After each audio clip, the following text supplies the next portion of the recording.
Boa noite, meus queridos irmãos, que a graça e a paz do nosso grande Deus e Salvador Jesus esteja sobre todos. Estamos aí com mais um vídeo. Que Deus possa nos iluminar, nos abençoar e que o Espírito Santo de Deus nos guie em toda verdade. Eu quero falar hoje se os dias da criação, os dias em que Deus fez os céus e a terra e tudo que existe, se foram dias literais ou se foram eras, longas eras, períodos enormes de tempo, como afirmam os irmãos das testemunhas. O interessante desse argumento é que ele é um argumento que não é bíblico e é um argumento que às vezes se vale de pressupostos e de conceitos modernos. Quando a gente analisa a palavra dia em hebraico, a palavra yom, a palavra dia, ela significa primariamente um dia de 24 horas. Ela pode significar uma semana, ela pode significar um ano, às vezes a gente vê lá de dia em dia, de dias em dias, e a mim, que significa de ano em ano, quando Samuel, a mãe de Samuel, Eucana, e o pai de Samuel iam sacrificar na festa da Páscoa, iam ao templo, lá no texto, no início de Samuel, ali diz de dias em dias que seu pai ia a Jerusalém sacrificar, ou seja, de dias em dias, de ano em ano. Como eu disse, repito, a palavra yom, dia, pode significar dia, o dia literal de 24 horas, semana, pode significar um ano, mas não mais que isso. O conceito de eras é um conceito moderno, é um conceito que os hebreus e que Moisés não tinham em mente. Esse conceito é um conceito que é advindo de uma teoria darwinista da evolução, que é o que a teoria da evolução precisava para se subsistir como nem teoria, nem uma hipótese, como hipótese, nem uma teoria, nem considerada uma teoria. E infelizmente os irmãos das Testemunhas de Jeová, Russell, e os seus seguidores ali abraçaram essa ideia, pois quando a denominação deles estavam crescendo ali, o apogeu de Darwin, foi mais ou menos ali no ano 1859, quando ele escreveu o livro da Evolução das Espécies, e coincidiu ali o apogeu de Darwin com o surgimento, o nascimento dos socialitas, e para não dizer que o que eles ensinavam e pregavam era anticientífico, eles abraçaram a ideia da teoria da evolução de uma forma a concordar e dizer que os dias da criação são dias, não são dias literais de 24 horas, e sim eras. E o que eu quero mostrar nesse vídeo hoje é que isso não tem base bíblica, base linguística, base semântica nenhuma para ser afirmado de acordo com a palavra de Deus e com o idioma original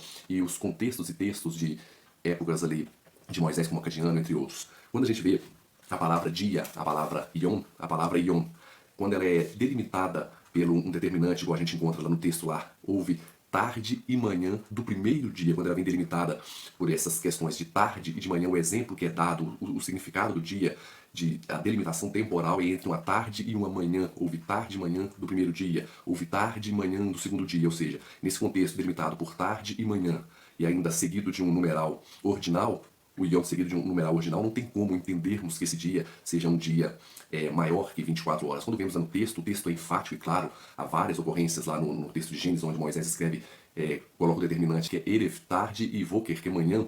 Ele diz lá, no texto várias vezes, ele diz Vayeri Erev, Vayeri Voker, Yom Errad. Houve tarde e manhã do primeiro dia. Vayeri Erev, Vayeri Voker, Yom Sheni. Vayeri Erev, Vayeri Voker, Yom Shelshi. E assim ele vai até completar o sexto dia ali, Vayeri Erev, Vayeri Voker, Yom Hashishi, ou seja, houve tarde e manhã do dia sexto. Não tem como entendermos isso. E um fato interessante que vemos, além do determinante de tarde e manhã, para delimitar temporalmente o texto, o contexto dessa palavra Yom, o campo semântico da palavra Yom e o numeral original, uma coisa que é muito interessante, que Deus vai, nos dias da criação, chega no sétimo dia, ele abençoa e santifica o dia de sábado, o sétimo dia, porque em 6 dias ele fez tudo e por isso no sétimo ele descansou e por isso abençoou e santificou o dia de sábado. E quando Moisés vai dar os 10 mandamentos, ele diz 6 dias trabalharás, ou seja, 6 períodos de tarde e manhã trabalharás, mas o sétimo dia é o dia de descanso, ou seja, no sétimo dia você deve descansar, ou seja, 6 períodos iguais de tarde e manhã, 6 dias literais de 24 horas você trabalhará, e um dia literal de 24 horas em um período de tarde e manhã você descansará. Se entendermos os dias da criação como eras, ou eras de longos períodos de tempo, devemos entender também que no mandamento, quando Moisés disse que era para trabalhar 6 partes e descansar uma, devemos trabalhar 6 eras e descansar uma era. Não faz sentido nenhum isso ao texto, isso aí é uma ideia colocada sobre o texto. O hebraico não aceita isso. Tem alguns estudiosos que defendem isso. Todos os que defendem isso, defendem com bases e pressupostos evolucionistas, talvez são teólogos liberais, são pessoas que não têm compromisso com a verdade. Quem está aí abraçando essa ideia, quem concorda e afirma que os dias da criação não são dias literais de 24 horas, e sim eras, tem um compromisso muito grande, me perdoe, com as trevas, está de mãos dadas com as trevas, pois se a teoria da evolução se provar, teoria não, hipótese, né, mas trabalharemos assim, teoria da evolução se provar verdadeira, então o ser humano evoluiu, não existe a entrada do pecado no mundo, Adão não existiu, Paulo e Jesus que fez menção a Adão, então estão mentindo, a entrada do pecado é uma mentira, a morte de Cristo para pagar pelos nossos pecados também é uma mentira, e todo o evangelho, toda a verdade das Sagradas Escrituras cai por terra por causa de cristãos tentarem abraçar uma ideia pagã no sentido de uma ideia de que não tem Deus em nenhum ponto desse estudo, dessa ideia, dessa teoria. Por isso eu digo, irmãos, não tem como entendermos os dias da criação. Como eu disse, repito, podemos, Yom sozinho pode significar um dia literal de 24 horas, uma semana, ou até um ano, não mais que isso, mas nunca eras. nunca uma era de longos anos. E como eu disse, seguida pelo determinante tarde e manhã, Erif e Volker, não tem como, né, Volker sozinho, né, não tem como ser um período maior que uma tarde e uma manhã, ou seja, um dia de 24 horas. E quando vem com o determinante também, primeiro dia, segundo dia, é um dia de 24 horas, irmãos. E quando a gente vê também essa ideia sendo propagada, os irmãos da Assembleia de Jeová acreditando nisso, a gente vê que os que acreditam nisso não acreditam porque fizeram um estudo sério, aprofundado sobre o tema, e sim porque lhe ensinaram assim, a denominação e todo o corpo governante ensinam assim, eles têm isso como uma verdade absoluta. E não é chato, mas o irmão José Augusto Machado, ele conseguiu ser chato e até mais chato do que eu. Eu acredito, né, que nunca leu um livro sobre as questões de teoria da evolução, sobre darwinismo, entre outras coisas, sobre design inteligente. Eu acredito que ele nunca leu um livro sobre isso. E ele veio questionando aqui, quando eu disse na live que fiz com o irmão Walter, convidou vocês a assistirem, essa live ficou muito boa, a live sobre a tradução do Novo Mundo. Ele fez vários comentários aqui dizendo, não, Sabichão, falando, referindo-se a mim. Sabichão, então responde aí, se a galáxia de Andrômeda está a 2,5 milhões de anos-luz, é o sinal que a luz demorou 2,5 milhões para chegar até aqui, como que não foram eras, tentando inferir que o universo é um universo antigo, um universo velho, e que por isso o Gênesis ali deve ter várias eras e não dias. Isso é uma mistura de ideias malucas. E eu ainda brinquei com ele e falei assim, então tá bom, as plantas foram criadas no terceiro dia e o sol no quarto, você que fez o sol ali para clarear e fazer a fotossíntese para as plantas, essa longa era sem luz, aí ele não respondeu e ficou. E há teólogos que defendem um universo antigo, uma terra antiga, e que os dias da criação são dias literais de 24 horas, que é a conhecida teoria do gap. Ou seja, eles leem o seguinte, no princípio criou Deus os céus e a terra. Para aqui. Eles dizem que entre o versículo 1 e o versículo 2, e a terra era sem forma e vazia. Havia trevas sob a face do abismo. Que entre o versículo 1 e o versículo 2 se passaram milhões de anos, e nesses milhões de anos entre a criação dos céus e da terra e Deus dando forma à terra, ou seja, a teoria do gap diz que passaram-se milhões de anos entre o versículo 1 e o versículo 2. E esses teólogos que defendem o universo antigo, o universo velho, eles defendem também que os dias da criação foram dias literais de 24 horas. Mas o que acontece, irmãos? Quando a gente olha, eu defendo um universo jovem, uma terra jovem, e não falarei sobre isso porque há vários canais na internet que fazem um trabalho brilhante sobre isso, e eu os acompanho, amo esses canais.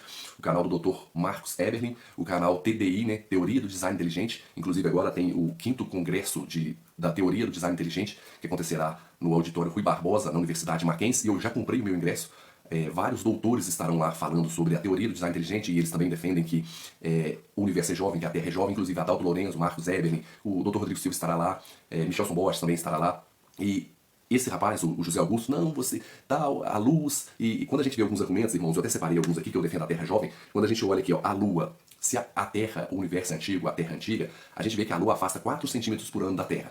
Se a gente retroceder 1 bilhão de anos, a Lua estaria tão perto da Terra, que teria maremotos, terremotos, tsunamis, é que é impossível ter vida se retrocedêssemos 1 milhão de anos.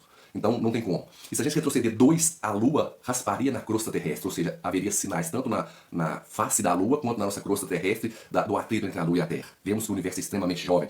Quando a gente olha o campo magnético da Terra, se a Terra tem milhões de anos, como eles afirmam, o campo magnético da Terra, um momento deveria ser muito forte ou até ter acabado. Não tem como a Terra ser tão antiga quanto eles dizem. Quando a gente vê ali no Rio Amazonas, o Rio Amazonas deságua bilhões de litros de água por minuto, os sedimentos que ele joga pelo mar, deixa dentro do Oceano Atlântico, nos mostra que ele corre ali há mais ou menos 6 mil anos, não mais que isso.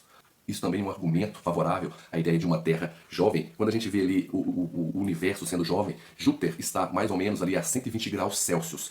O universo, a temperatura do universo, se não me falha a memória, é 276 graus negativos. E Júpiter está a 120 graus Celsius, graus positivos. Se Júpiter está tão quente assim e o universo fosse antigo, Júpiter já deveria ter esfriado e lançado seu calor pelo universo, perdido calor para o universo. Por que Júpiter ainda está com 120 graus em um universo de 270 graus negativos?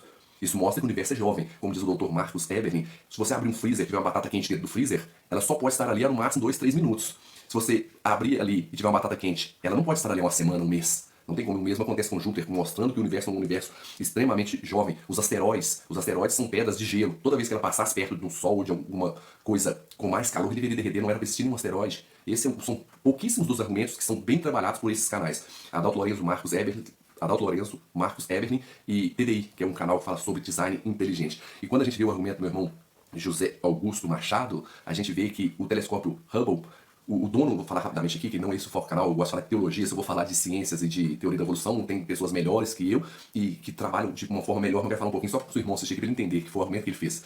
O telescópio Hubble, o diretor do projeto, do programa Telescópio Hubble, tinha poucas horas, tinha acho que 24 horas de fotografia que ele poderia fazer pelo universo. Aí o diretor pegou, não, quero naquele ponto escuro ali do universo. Mas para que você vai filmar ali? Se a gente imaginar 1 hora de propaganda numa emissora aí, numa Record, uma emissora boa, quanto não é uma hora de propaganda em uma emissora dos nossos canais aqui, comuns aqui. Imagine uma hora do telescópio Hubble, ele poderia ficar milionário. Ele pegou, não quero fotografar aquele cantinho escuro do universo ali, que não tem nada, mas pra que você vai fotografar ali? Não tem nada. Quando ele mirou a lente do Hubble e fotografou, ele viu várias galáxias a mais ou menos 12,7 milhões de anos, bilhões de anos luz de distância, e essas galáxias estavam perfeitamente ordenadas, os materiais pesados, tudo em ordem, tudo como a nossa galáxia aqui. Eles falaram, nossa, isso deve estar errado. Isso deve estar errado, o Hubble errou. Quando o James Webb foi à órbita, ele fotografou o mesmo lugar e com uma resolução melhor, com mais tecnologia, conseguiu ver que essas galáxias que estavam a mais ou menos ali 12 ponto alguma coisa bilhões de anos, estão iguaizinhas à nossa Via Láctea, a galáxia de Andrômeda, que é a nossa galáxia vizinha aqui.